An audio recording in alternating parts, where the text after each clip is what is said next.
why women stay in relationships they know they shouldn't. Now I can better help those who have experienced similar situations and help break down how they can take the lesson and leave the pain.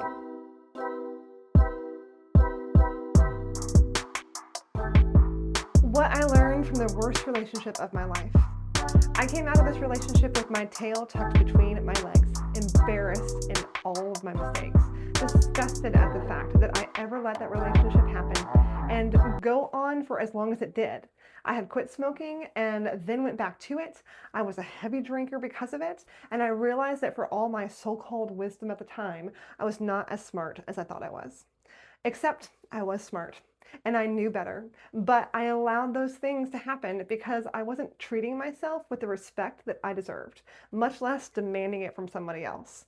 Now, looking back, I see all the great things that come from those lessons and how God moved in my life. And now I can better help those who have experienced similar situations and help break down how they can take the lesson and leave the pain.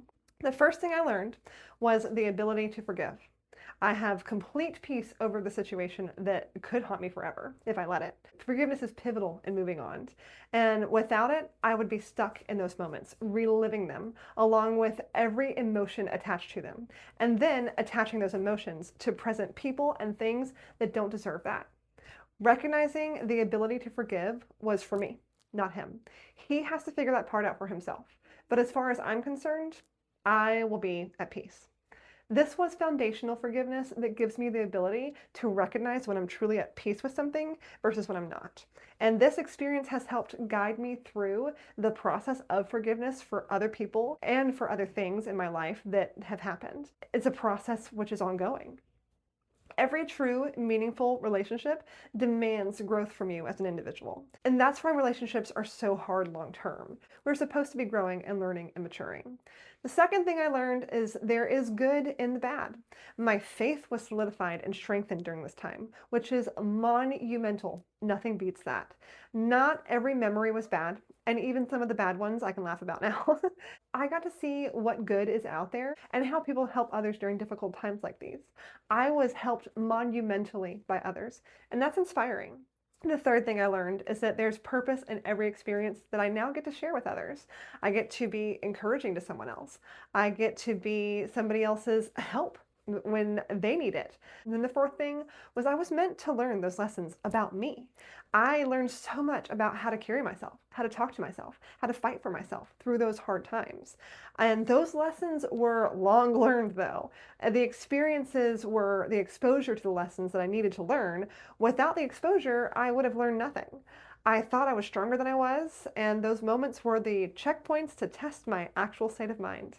The fifth thing that I learned is how to spot danger coming. I can recognize traits and avoid them. I can set boundaries that I didn't have before, obviously, and I can set standards that I didn't have before, and I have respect for myself that I did not have before. But all of these insights came because I left.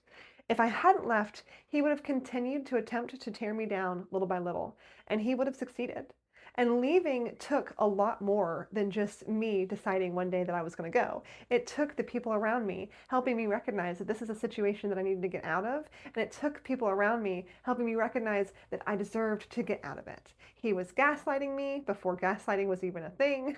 He was all the things that you can imagine a bad relationship is. That is who he was. And there are definitely some things that happened that still trigger me that to this day I don't like if I see something similar to it. But I still feel that the relationship in and of itself was not a bad thing that happened. And I'm grateful to be on the other side of it. So grateful, in fact, that I actually called him up one day and thanked him for the things that he did expose me to that were positive things. Even though we had gone through so many bad things, I was still grateful for those moments. So, and that's what I want for you. If you're not there yet in your forgiveness, this is on you to make sure that you take the steps possible to get there. And if you need help, obviously therapy is a great place to start, but coaching might also be a great option for you.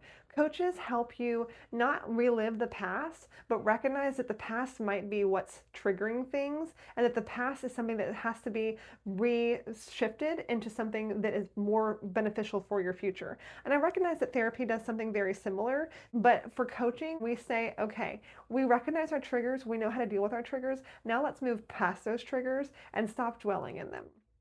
And I'm not saying that therapists don't do that, but coaches walk you through that process, because most coaches who are talking about these things and who are taking you through these things are people who have also gone through them and who've also gone through the training to help you get to the other side. So while I am not a therapist and I don't want to be your therapist, that's not the goal here. A coach and a therapist together is really what's going to benefit you. I did make another video about forgiveness, and if you're interested in that, I will link it down below.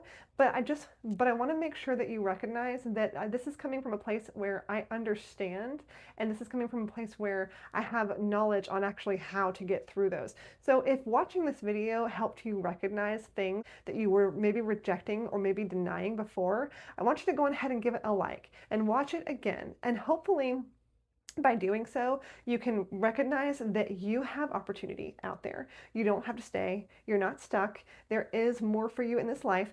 And the things that you're going through now don't have to be the end all be all. And they don't have to dictate the rest of your life. So I don't think I actually mentioned my name. My name is Michelle. I am a personal development and life coach for women.